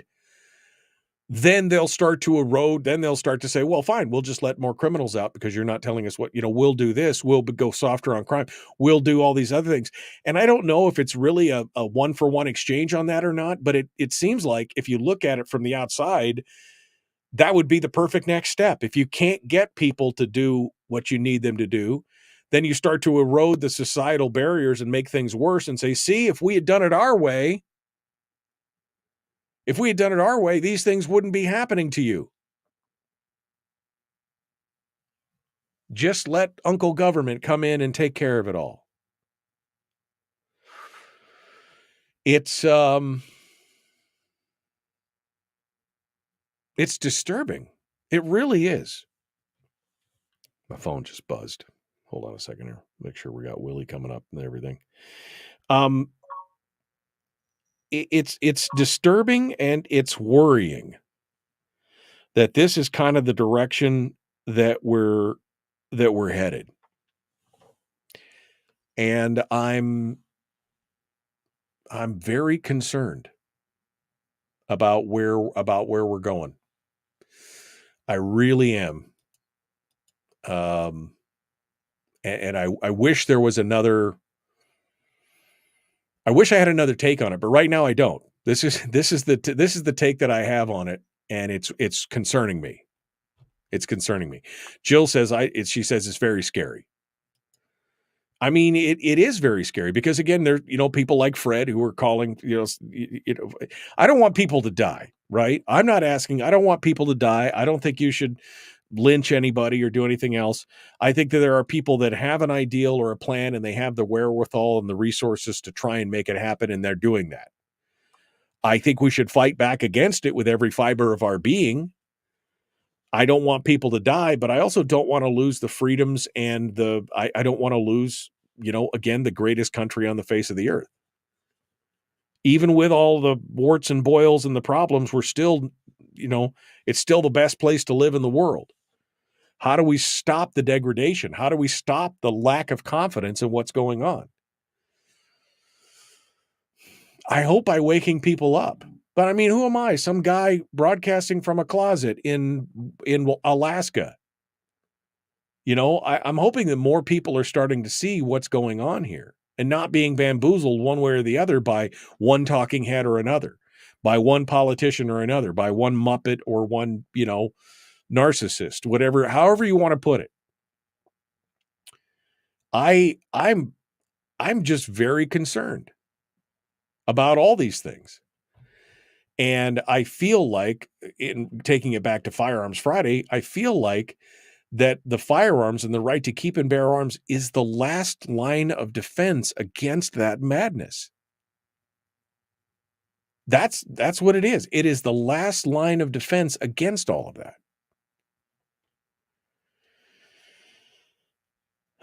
Jill says, moving towards that, I think, or are we already there? I mean, we're seeing signs of it.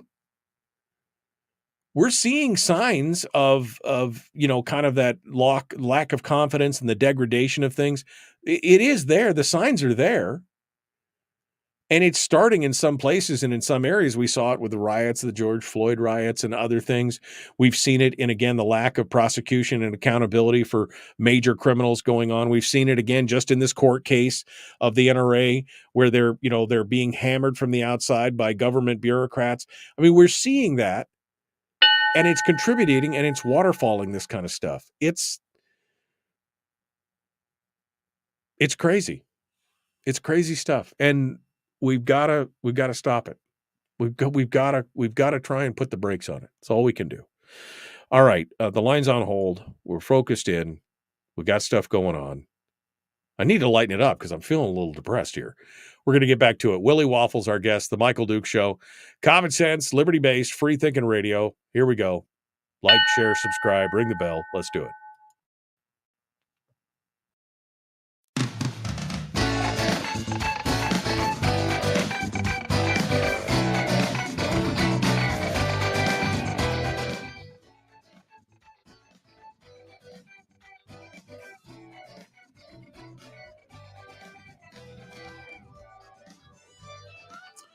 Well, okay. Final.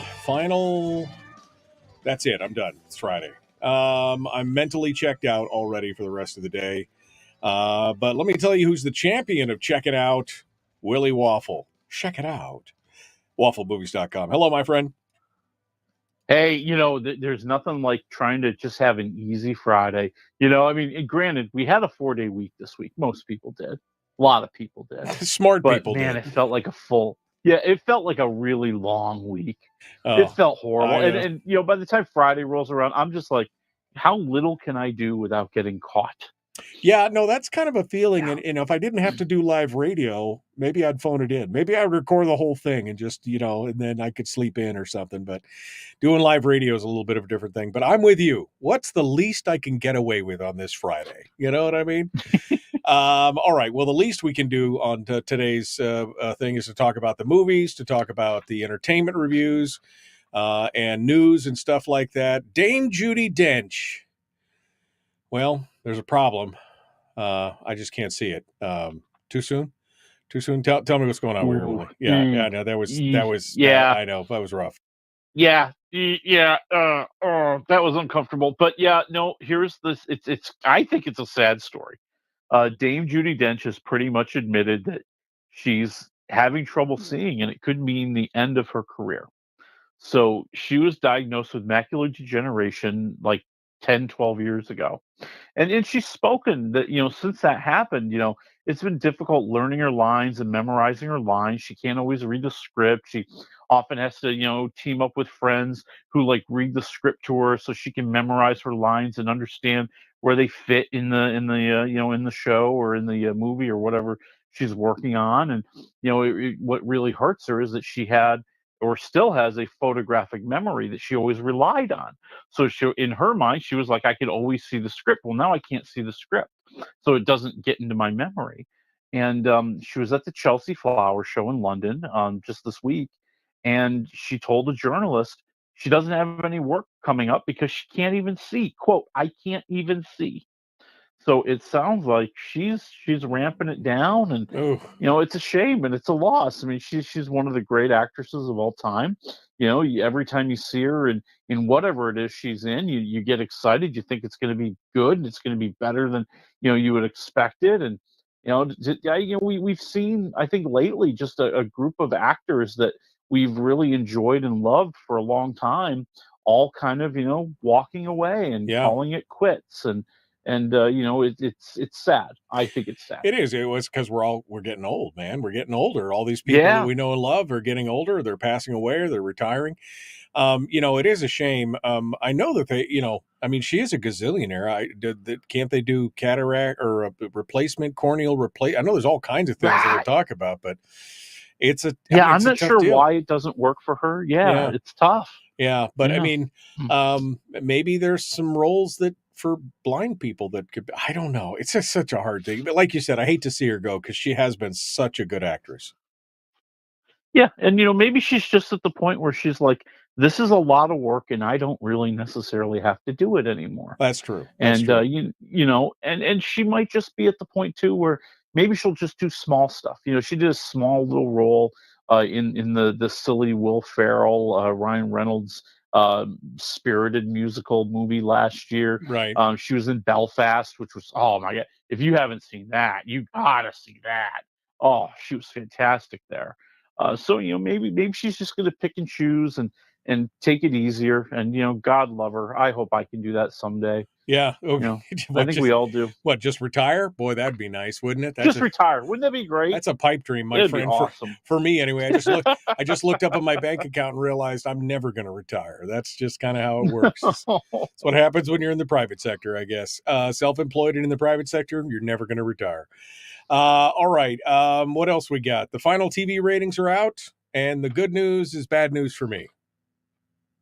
Yeah, I think that the best way to sum up the television season this year is: are you ready for some football? Yeah. Yes. Yeah. The top three rated television programs for the year 2023 and 2024 are: number 1, NFL Sunday Night Football; number 2, NFL Monday Night Football; and number 3, and this was a shock to me, NFL Thursday Night Football on Amazon Prime. Crazy. So this isn't just broadcast TV. This is any streaming TV service, everything. Cable, streaming, the whole deal. Well, and the streaming, they can only judge it by playing it live. And yes, there are also measurements where they take a look at how many people streamed it within 48 hours of it being broadcast, things like that. So you'll see different numbers depending on which metrics they include. And this is more of kind of final TV ratings. But they counted Amazon Prime because really it's a weekly, it's live, and they could measure it. So they went ahead and did that. So when it comes to scripted television, when it comes to traditional television, the number 1 show was on CBS. The brand new Sunday night show Tracker came in at number 4. I've heard that. I've heard about it. I've seen the commercials, but I mean, I still was like, I don't know. I just, it's like broadcast television, which is not really broadcast television anymore. I mean, it's on CBS, but then it also plays on Paramount Plus, and that I mean, it's weird, but I don't know if there's a whole lot that's really catching my eye these days. It's kind of crazy. So that's number 4. You got any more that we'd be familiar with? Well, our top comedy of the year is also on CBS. It would be the final season of Young Sheldon, which came in with 9.1 million viewers, which made it the number 6 show overall. So with Tracker being number 4 and Young Sheldon being number 6, people go, well, what was number 5? And that would be NCIS on CBS. So CBS does pretty well in the ratings here. Yeah, CBS is doing pretty good. This is including everybody. This is including all the ratings. This isn't just like 18 to 49 or anything like that. This is the full spectrum. So that's what you've got. And it's kind of amazing to me. I mean, I look at these numbers and I remember a time when 19.8 million viewers was okay. Yeah. It wasn't like Yeah. the top of the week. Yeah. It wasn't, it might get you in the top 10, Right. so it's amazing to see the numbers. I mean, like, Well, you look at like Tracker, number 4 at 10.79 million. right. It's okay. That's That a used to be, mediocre, yeah. Yeah, that'd be yeah, like a Firefly got canceled viewership. You know what I mean? yeah, And it really would be. it's just the habits have changed, and we have so many. It's diluted it, right? Because now we don't have as many. We have many more choices, and so before it was a little narrower. You only had so many choices, so many things you could watch. I think that helped drive it. Now it's broader, and choices have changed. I mean, there's a lot of younger people and millennials who aren't even watching regular television shows. They're watching the video podcasts. They're watching YouTube. Or they're just not watching TV at all. Yeah, and that was something I was actually talking about with some friends earlier this week. The idea that there is nothing that we all watch anymore.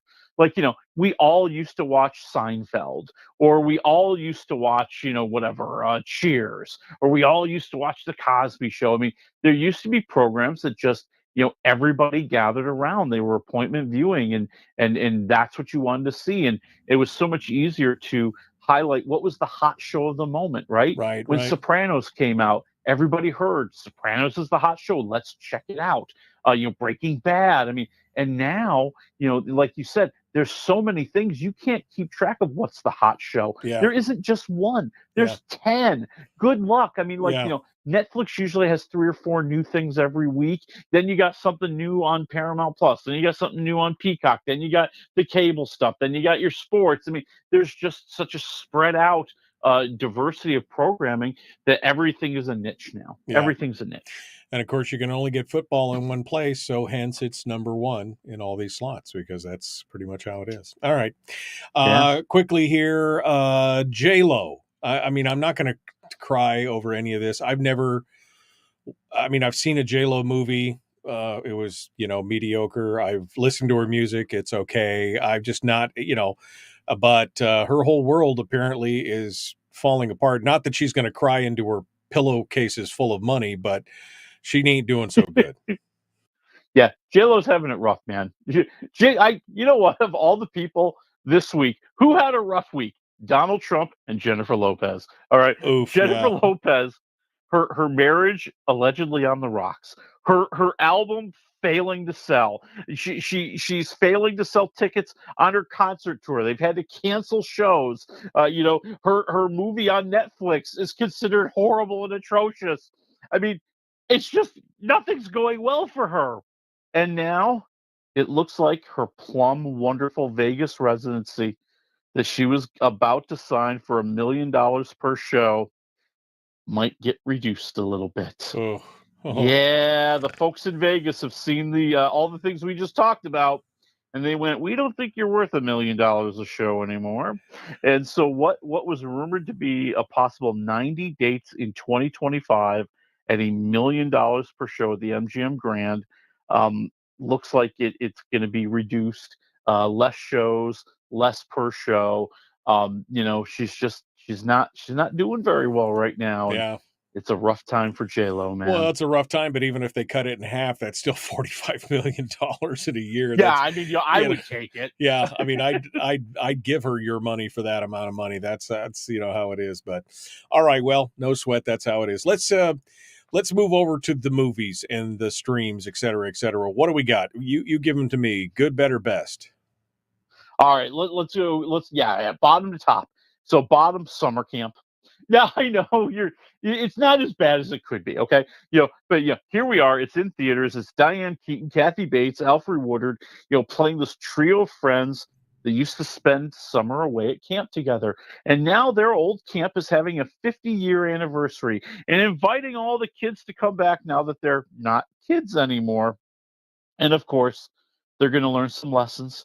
There's going to be some wackiness, and maybe, just maybe, they're going to rekindle the friendships that they've always had. It feels like they keep doing these old lady movies. I mean, like these ladies are in their 70s, and they're like, let's do it. Let's do a getting together, coming of age in reverse kind of thing. I'm just like, I don't get it. What are your thoughts? it's just kind of I mean, it wants to be a really big comedy, but it can't be too bawdy. It can't be too outrageous. It can't be too wacky. It wants to be kind of meaningful, because we're learning life lessons. We're getting back in touch with ourselves and what's important. And those are probably the better moments of the movie. I mean, I think really, some of the dialogue and some of the quiet moments where they're talking about life and their challenges and the mistakes that they've made, I think really are what make the movie passable. And that's why I'm at like 2 waffles. Okay, 2 waffles. So not too good, not too bad, somewhere in the middle. All right, what's next? Well, then we have Ezra, another movie that's in theaters. This is Bobby Cannavale. He's the divorced father of this 11-year-old autistic boy, and they've got big decisions to make. The kid's really having trouble fitting in at school. The teachers want him to go to a special needs school. Cannavale is not exactly the coolest head in the group here, and causes himself to get a 3-month restraining order not to see his son after he makes a horrible mistake in a school meeting. And instead of kind of taking it, he decides that he's going to take the kid and they're going to go on a journey. And he wants to just kind of understand his kid. He wants to learn about his kid. And it's kind of like this heartstrings kind of movie, right? Right. This is a kid who has, he's got troubles. I mean, he's an autistic. He has his challenges. But, I think the movie is so much about, do we want to learn about the specialness of this, or do we want to try to force compliance? Like, do we want all the people who are different to just comply, or can they be different? And can we appreciate that differentness? Can we celebrate that differentness? And I think there's a lot of that in this movie that I think is very refreshing. And then we also get Donald Trump's favorite actor, Robert De Niro, who shows up as Cannavale's father, who is about the typical 1950s father that you would expect he would be, right. And gives the one really great speech that gets everybody all verklempt. I'm going to be at like 2.5 waffles. I think you got a solid movie, maybe kind of formulaic, but something worth seeing. All right, we got about a minute here. Eric, the new Benedict Cumberbatch movie on Netflix. Yeah, so this is actually a 6-episode series, and he plays this child entertainer in the 1980s. He creates kind of like a Sesame Street type show, and his child, his like I think he's like 9 years old. His 9-year-old child disappears on the way to school one day, and and now we have the mystery. We have the crime thriller. What happened to this kid? We see the police investigating and seeing all the seedy sides of New York and the ugly sides of New York, the scummy New York that it was in the 1980s. And I hate to say it is somewhat becoming again. Right. But that part of the series is great. And I think that's what's captivating. And I think that's why you're watching it. And then there's this whole other story about Benedict Cumberbatch as he's just losing his mind. He's a jerk. He's an alcoholic. And this is pushing him over the edge as he comes up with a crazy idea that his kid will see a puppet that the kid drew that he'll put on the show, and that'll bring him back. I'm at 3 waffles. I think if they focus more on the mystery and less on, kind of this inner turmoil, I think it would have been better. All right. Well, I like me some Benedict Cumberbatch, so why not? We'll get into it. 3 waffles. Thanks, folks. The Michael Duke Show, Common Sense Radio. For Eric, 6-part series on Netflix. Willie Waffle, wafflemovies.com. Thank you, my friends. Good to talk with you.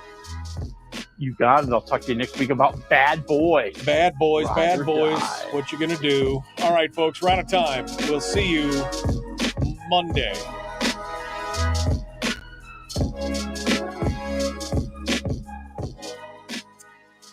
Okay. I saw a trailer or something for this, and I was like, well, but I don't know. You're saying it might be worth it. Could it go to 3.5 waffles if they focus a little more on the mystery, or what? Yeah, I think so. Because over the 6 episodes, I'm about 3 episodes in, and you feel them trying to stretch stuff out, and you feel them kind of trying to throw in this commentary about 1980s New York, the police and the AIDS crisis and the cocaine workplace capital of relationships. America. Yeah, and the parts that are germane to the mystery and to the crime, I think are interesting.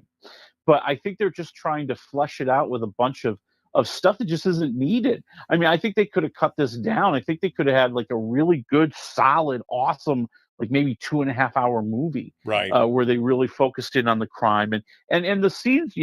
So Benedict Cumberbatch's character, he starts imagining what this new puppet would look like, and it's following him around on the screen, and he's having conversations with it, and everybody's starting to think that he's going nuts, and that is a little distracting, and you can see where Cumberbatch took the role because these are going to be the Emmy-winning scenes, but as the viewer, you're like, dude, I just want to find out more about this new suspect that you just identified. Right, exactly. Or I want to find out. Right? I want to find out more about this evidence that was just found. give me the meat and potatoes of the true crime. Forget about the madness, kind of thing. The Warner. Yeah.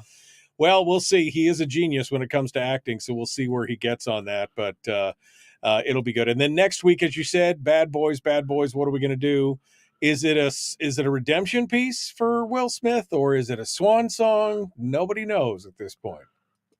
Yeah, I think it'll be curious, in a summer when none of the movies have been doing all that great. Is this the one that's going to break the streak? I don't think so.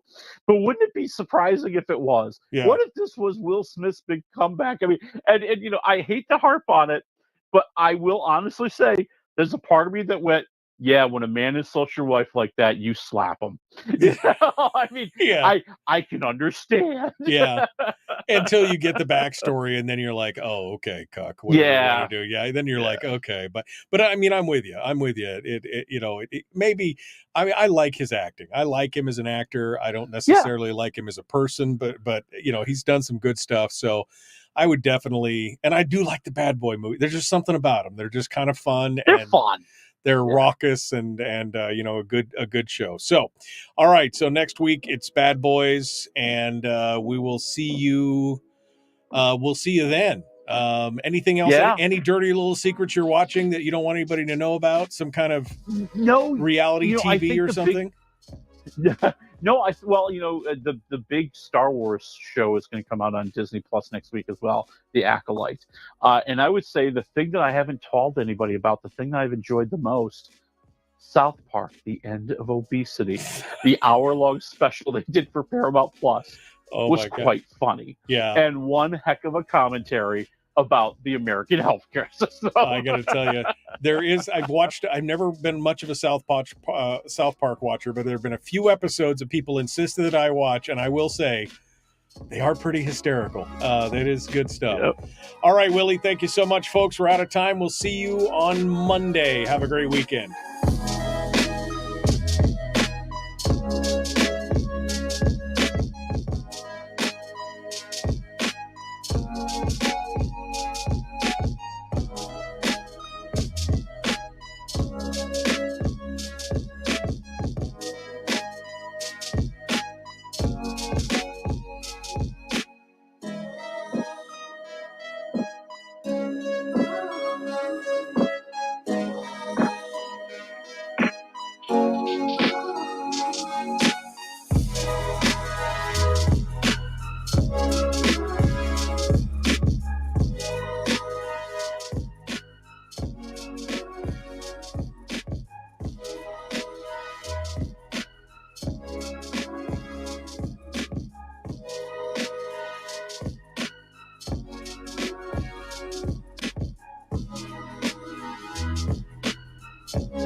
We've shed our terrestrial radio skin, and now we are slimy lizard internet people. It's the Michael Duke Show.